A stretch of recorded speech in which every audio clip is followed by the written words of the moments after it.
very good. You said, oh yeah, is it? And yet you were singing along to the song, so do you know it? Oh, I was changing the words. Yeah. Right, that's very Yeah. good. But Catchy you were... melody, I don't know what the hell he's singing about. Yeah, who's Asha? What's I think Asha? he's meant to say hash. Oh, really? Hasha. Oh, very good. All right. So listen, Green Day are here. You're here on Tuesday to play Belfast, and you're here on Wednesday to play Dublin, an extra date added on Dublin as well on Wednesday. And this is the start of a what tour? World tour, European tour, big tour? Massive. European leg tour.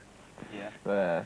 So we haven't been to Ireland in about 7 years. Yeah. It's the first time we played. We played in a small place where none of the kids upstairs could dance because there was a pub downstairs, and they were afraid that the roof was going to cave in. The floor was bowing, and they actually shut it down after, and maybe I think they tore the upstairs down, and they're gonna. I think it actually ended up falling or something. Well, it's the SFX this time, so that's sounds like there's plenty of room there.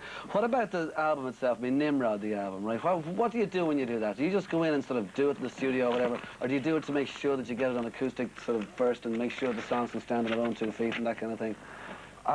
Most of the tunes are written on acoustic guitars in general, just Yeah. for ideas and stuff.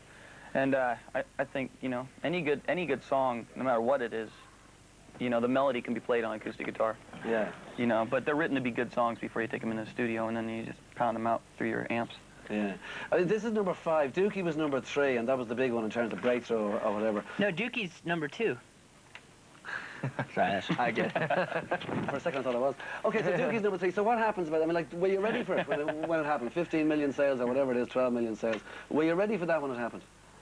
I think you're ready as anybody could ever be. You know. Yeah. You just kind of go up and play, don't whine about it, and just I was try to have absolutely fun. ready. I was waiting. Go.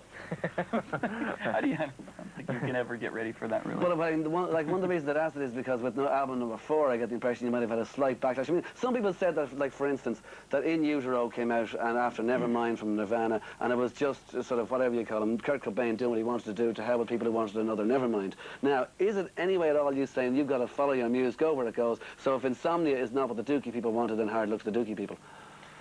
Well, it's kind of one of those things where they could, you know, people could pin you either way. It's like, you know, they expect something, and expectations were meant to be broken.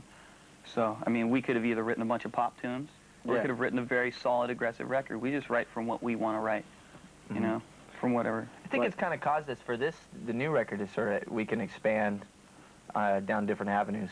Because, you know, I think we could have written more songs like, you know, Basket Case and When I Come Around for the last record, but I think we didn't really want to try to repeat it and make, you know, part 2 or anything like that. And then now what we did is sort of built like a very strong foundation for ourselves, where on this record we can go, we did anything we wanted to, really. But Billy Joe, I mean, like, the thing about it is that the songs would strike me as being possibly kind of autobiographical. Oh, yeah. Yeah? So first person you, we're talking you here, yeah? Yeah.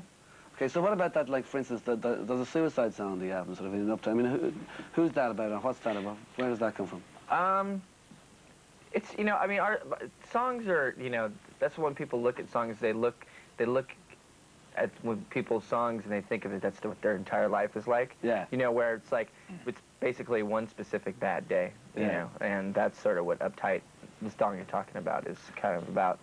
You know, it has that sort of, you know, it's more just longing to be heard or something. Yeah, you know? right, exactly. Okay. Well then, was it longing to be heard that made you say, this band is going to break up if we continue this tour. We've got to call off these last dates of this American tour from Insomnia now, otherwise we're all going to kill each other. And that's how you're back together for Nimrod. And if you'd finished that gig, if you finished that tour, you may not, 3 of you, be here now. Yeah, I think we were just getting bored with touring, you know. I think to prolong the band and stick out, what Green Day's really about is music. You know, you take it all away, and we're about music, and we just wanted to get back to the writing process. Fine. Okay, well, like, I mean, there are those, like when the Dookie, when Dookie came out, it was like, punk this and punk that, and if you want to leave these people behind or whatever, I mean, like, you're now all millionaires, okay? You've got loads and loads and loads of money. Does it make the slightest difference to you, or do you get fed up that it might make the slightest difference to the earlier fans? That, like, you know, you're selling out, or you're not your roots, or whatever this is? I don't even know what that term means, really. I mean, what does it mean? Like, There's no tickets left to the gig? Exactly, yeah, okay, point, okay, that's the answer. Well done, Trey. Yeah, no, that is definitely the answer. But I mean, like, you have to grow up a little bit as well and do whatever. You have to be honest to who you are, right? You can't, like, just go and change, you know, change up every album what you are, what you're about. Yeah. You know, we've been around for too long. Yeah. Other than my swimming pool filled with gold and diamonds, you know, Other than I'm that. pretty much the same guy. Actually, you don't go into some major studio, or you have a dollar studio now. You still do it in the garage or whatever, just to... Actually, one of our old school teachers' garage. Really? Yeah, One of our old it's pretty schools. Listen, by the way, you live in Berkeley as opposed to LA, right? That's right. Isn't that where you're from? Yeah. Yeah. Isn't there a famous university there? Isn't there? It's Yeah. like the California University. I don't know. where they It's a have- bunch of trust fund kids that like. Really? It's a bunch of straight-A students that basically... Do you know who founded that where they university? created LSD. Bet you don't know this. Do you know who founded that university? A bishop from Kilkenny in Ireland. Bishop Berkeley. Did you know that? Yeah. Did you? Mm-hmm. So yeah, well, Trey knew it, right? You didn't know it. No, well, he's from Willett, so why the hell would he know anyway? I see. Like, there's no way you'd ever want to live in LA or anything like that, is there? I mean, like, it's enough to No. go there and do whatever you have to do and get out.